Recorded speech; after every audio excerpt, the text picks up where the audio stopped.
Hey, pedal people, it's Pedal Guy here. How you doing? You got pedal questions, I got pedal answers, and we're gonna get started right now.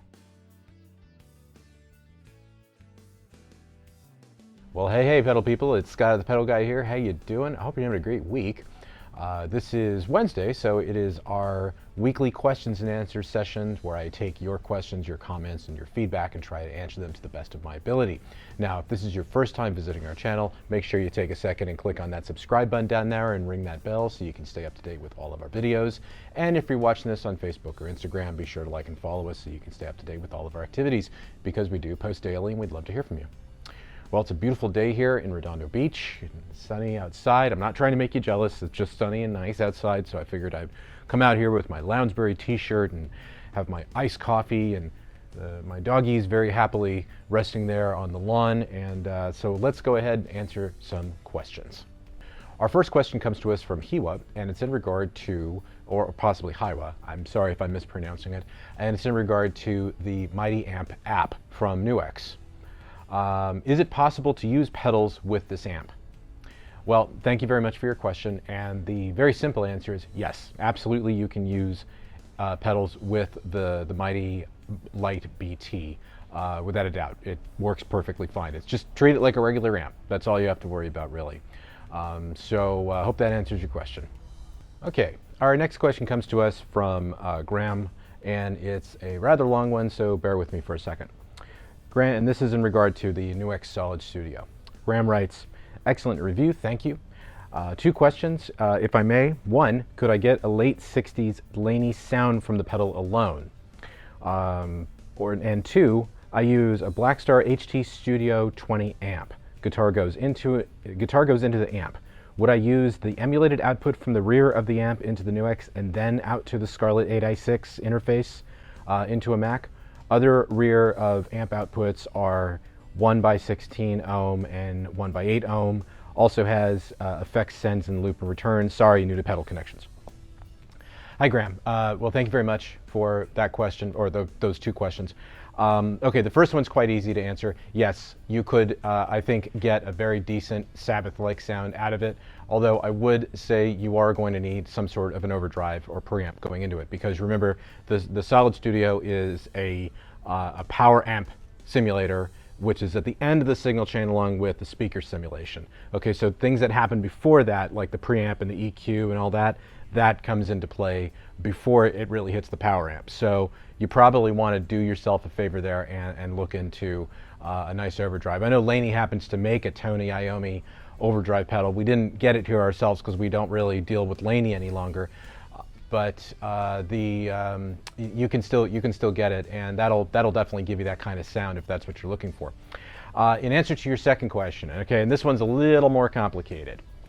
The emulated output, and of course I'm going off of, having not used this Blackstar amp, I'm just going off of I'm theorizing, okay, so I'm kind of riffing a little bit here. The emulated output of an amp typically is to emulate the sound of a cabinet. So to go from there straight into a Solid Studio would be a bit redundant, because you would basically be going out of an IR into a power amp simulator and another IR simulator. So you wouldn't want to do that.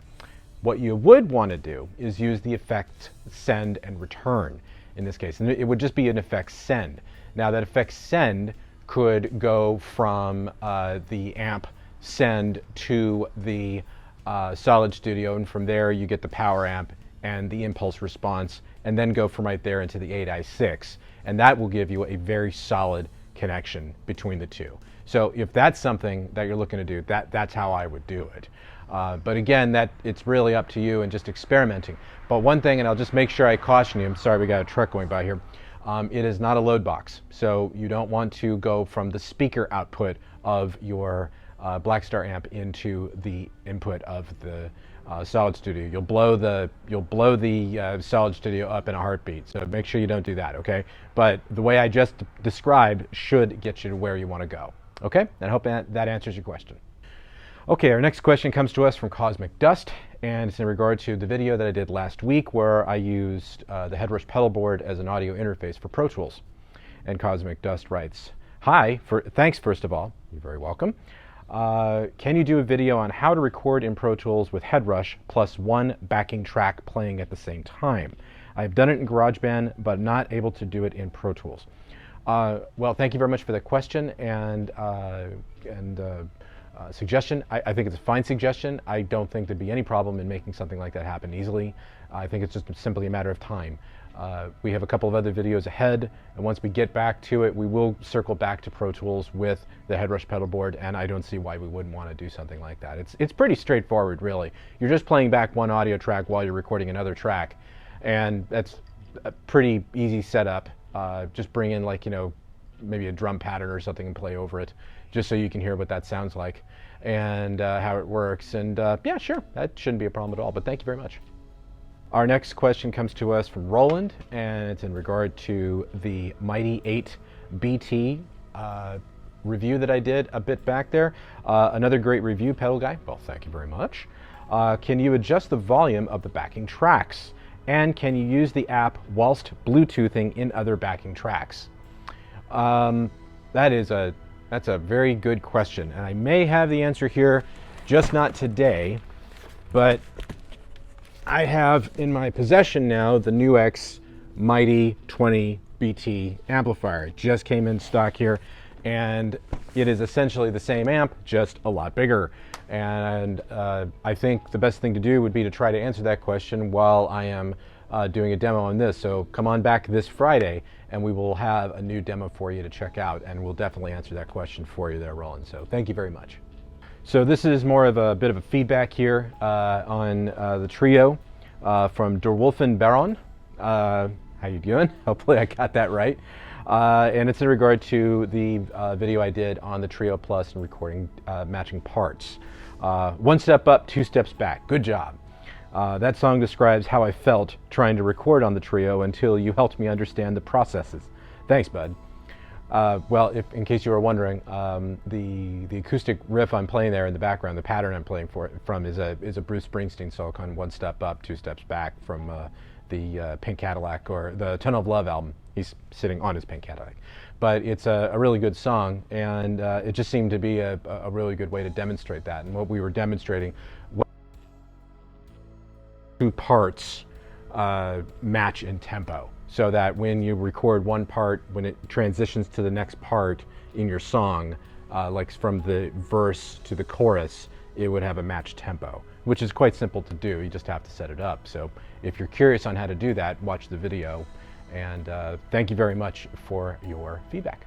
And our final bit of feedback comes to us from Sam, and it's also in regard to the same exact video.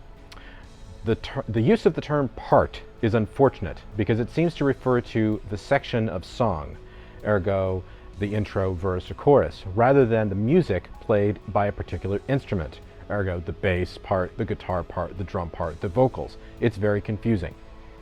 Well, Sam, thank you very much for the feedback, noted, and I will try to differentiate the terminology and the verbiage as I'm going through it in future tutorials, but I do appreciate that, so thank you. When I did talk about parts, I was talking about verse, chorus, pre-chorus, solo section, that kind of stuff. When I'm talking about drums and bass and the looper, that's a different matter entirely. So that would be instruments. So if I made some sort of confusing statement between them, sorry, sometimes we just have to go really fast when we do these, because otherwise these videos will end up being 20 minutes long, and we don't want those. You definitely don't want to sit through that. But in any case, thank you very much for the feedback, and I'll keep that in mind for future tutorials. Well, that pretty much brings us to the end of this session. I typically like to take about anywhere between four to six questions in order to keep the videos kind of short and to the point. I hope you're going to have a great rest of your week. I know I've been meaning to come up with SDRUM Sunday. I've been working on a SDRUM Sunday.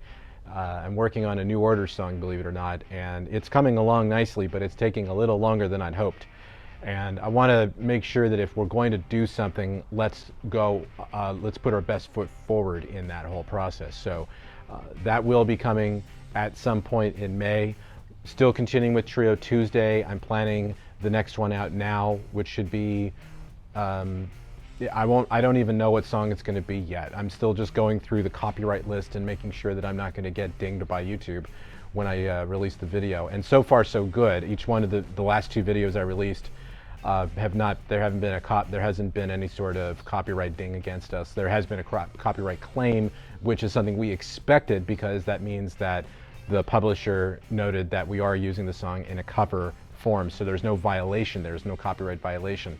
But still, that's one of those things you want to really make sure about. And I did a video about that. You can see that on our Facebook page and all that if you want to check that out. But in any case, that should happen pretty quick here. At least it has to happen, because I have to rehearse it for at least a day before I can record it, so that I can give you guys at least a real good run through of what you can do with the Trio Plus. But so far, the response to that series has been really strong. People have been very happy with it.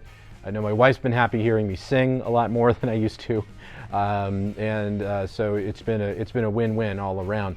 But you'll see that next Tuesday. So coming up this Friday, though, we're going to be doing the NuX Mighty 20 BT amp.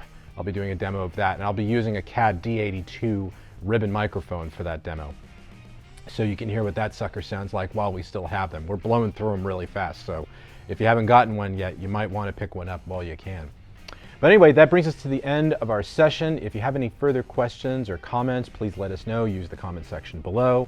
If you have any other questions or requests or anything like that, same drill. But for more information on the pedals that we've talked about and the other pedals that we carry, please visit us at ThePedalGuy.com. Also be sure to follow us on Facebook and Instagram, and please subscribe to our YouTube channel. Thanks and have a great day.